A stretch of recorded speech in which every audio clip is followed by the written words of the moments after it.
Sir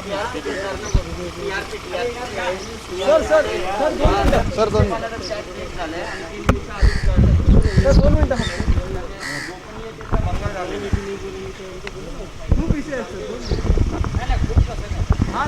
sir किसानों की साथ मराठी काल शेतकऱ्यांसोबत बैठक झाली 10वी राऊंड देखील त्यांची काय सांगाल ठरलेली आहे. काय वाटतं शेतकरी उठणार नाही अशा पवित्राला?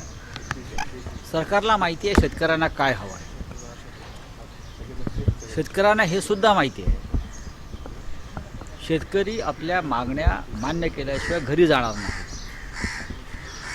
आणि सरकारला हे सुद्धा माहिती आहे शेतकरी बलिदान देतील पण मागे हटणार नाही.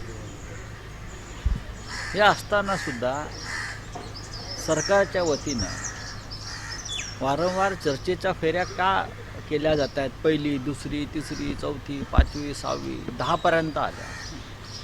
सरकारला काय ऑलिम्पिकमध्ये रेकॉर्ड करायचा का गिनीज बुकमध्ये की आम्ही 100 चर्चेच्या फेऱ्या केल्या? त्यांना काय गिनीज बुकमध्ये किंवा लिम्का बुकमध्ये असा काय रेकॉर्ड बनवायचा का आपल्या सरकारच्या बाबतीमध्ये? कोणत्याही परिस्थितीमध्ये शेतकरी मागे हटणार नाही. शेतकऱ्यांचं बलिदान तिथे होत आहे. शेतकरी ट्रॅक्टर रॅली काढण्यासंदर्भात ठाम आहे. केंद्र सरकारचं सुद्धा मला कौतुक आहे. केंद्र सरकारसुद्धा संयमानं या गोष्टी घेत आहे. पण मला वाटतं हा विषय म्हणजे माझ्या पक्षाला वाटतं, शिवसेनेला वाटतं. आज सकाळी मी शरद पवार साहेबांची पत्रकार परिषद ऐकत होतो. या देशातल्या प्रत्येकाला वाटतं आणि त्या प्रत्येकामध्ये भारतीय जनता पक्षातले सुद्धा प्रमुख लोक आहेत. आमच्या ज्यांची चर्चा होत असते अनेकदा की शेतकऱ्यांच्या संदर्भात केंद्र सरकारनं आता फार हटवादी भूमिका घेऊ नये. माघार घ्या असं म्हणणार नाही, पण समन्वयाची भूमिका घ्यावी आणि शेतकऱ्यांच्या मागण्या मान्य कराव्यात आणि लाखो शेतकऱ्यांना आपापल्या कुटुंबात परत त्यांनी पाठवावं. हां सर 1.5 वर्षासाठी स्थगिती देणार असं सुद्धा नाही, 1.5 वर्षाच्या स्थगितीला काही अर्थ नाही. शेतकरी ऐकत नाही. तुम्हाला माहिती आहे शेतकऱ्यांनी स्पष्ट सांगितलं कायदा रद्द करा. मग 1.5 वर्ष, 2 वर्ष, 1.5 महिना, 9 महिने शेतकरी ऐकणार नाहीत. हे तुम्हाला एकदा कळल्यावर तुम्ही हे असे पत्ते कशा करता फेकता? हे चुकीचं आहे. हिंदी जानना चाहेंगे कि किसानों से बातचीत हो रही है लेकिन अभी तक कुछ कंक्लूजन नहीं निकला है. देखो किसानों से कब तक बातचीत चलेगी? 60 दिन हो गए, किसान हटने को तैयार नहीं. ये सरकार को मालूम है किसान हटेंगे नहीं. जब तक जो मुख्य मांग है तो कानून रद्द करने की, तब तक किसान पीछे नहीं हटेगी. सरकार को मालूम है. तो ये क्या सरकार ये चाहती है कि पहले दौर की चर्चा 2, 3, 4, 5 राउंड 10 राउंड तक आ गए और कितने राउंड पे सरकार जाएगी? क्या सरकार Guinness book of world record में अपना कीर्तिमान प्रस्थापित करना चाहती है कि हम इतने राउंड चर्चा, विश्व में अब तक एक कीर्तिमान किसी ने स्थापित नहीं किया था? क्या लिम्का बुक में सरकार जाना चाहती है कि हमने 50 राउंड तक चर्चा? तो कोई छोड़ देना चाहिए. ये हटवाद है.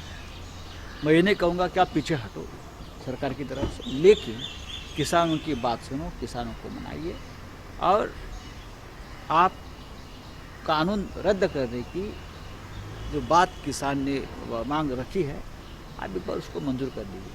सर धनंजय मुंडे का जो मामला मुझे मालूम है. देखिए ये बहुत ही व्यक्तिगत मामला है. मैंने कहा आपको पहले भी, और मीडिया ने इस बारे में बहुत संयम से काम करना चाहिए. सर आग लगी है सर, प्रकाश आंबेडकर जी ने मुद्दा उठाया कि ये आग लगी है या लगाई गई है, किस तरीके से? देखिए राज्य के मुख्यमंत्री जी ने कल साफ बताया है, और अगर मुख्यमंत्री बात करते हैं तो पूरी जानकारी लेकर बात करते हैं. उनके पास यंत्रणा है, एजेंसीज है, और किस कारणों के वजह से सिरम में आग लगी है ये अगर राज्य के मुख्यमंत्री बताते हैं तो राज्य के मुख्यमंत्री के ऊपर विश्वास रखना चाहिए. और कोई क्या बात करता है या सस्पेंस क्रिएट करता है ये छोड़ दीजिए. सर तांडव हो या फिर तांडव हो या फिर मिर्जापुर वेब सीरीज हो, उसके बारे में यूपी पोलीस मुंबई में सिरम बद्दल मराठीमध्ये सर. हे पहा की कोण काय म्हणतंय की ते आग लावली की लागली. या वादात मीडियानं पडू नये हा अत्यंत संवेदनशील विषय आहे. सिरम संपूर्ण देशाचं आणि जगाचं लक्ष त्या संस्थेवर आहे. अख्ख्या जगाला कोविडची लस पुरवण्याचं काम त्या सिरममधनं होणार. आपल्या देशाचा तो गौरव आणि अभिमान असलेली संस्था आहे.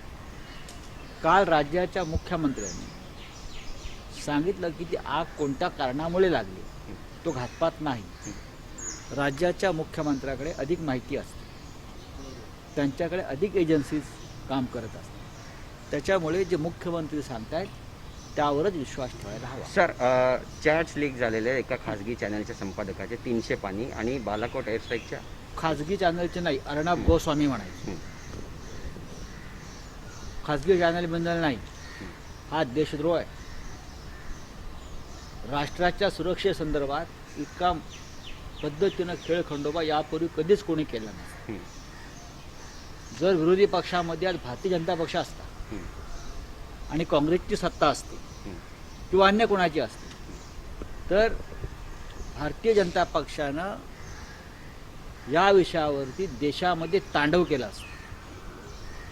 संसद चालू दिली नसती, राज्याच्या विधानसभामध्ये हंगामा केला असता आणि जे सरकार सत्तेवरती आहे त्यांना सुद्धा देशद्रोही म्हटलं असतं किंवा देशद्रोह्यांना पाठीशी घालणारं सरकार अशी पदवी दिली असती.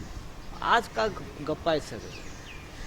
इतकी देशाच्या सुरक्षेसंदर्भात इतकी गंभीर माहिती, गुप्त माहिती, राष्ट्राला धोका देणारी माहिती एक व्यक्ती लीक करते.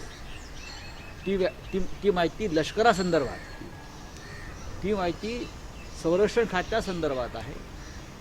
जर अशा प्रकारची माहिती लष्करातल्या एखाद्या शिपायानं जर लीक केली असती तर त्याचं कोर्ट मार्शल झालं असतं आणि त्याला फासावर लटकवलं असतं. अशी मागणी भाजपने केली असती. आज ते का गप्पा?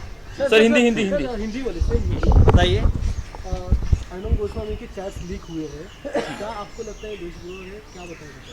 अगर इस प्रकार की लीकेज हमारे डिफेंस के बारे में, राष्ट्रीय सुरक्षा के बारे में कोई एक जवान करता, बहुत बार ऐसे केसेस हुए हैं, नेवी में है, आर्मी में है, इंफॉर्मेशन लीक होते हैं तो उनका कोर्ट मार्शल किया जाता है, उनको देशद्रोही माना जाता है, राष्ट्रीय सुरक्षा को खतरा माना जाता है.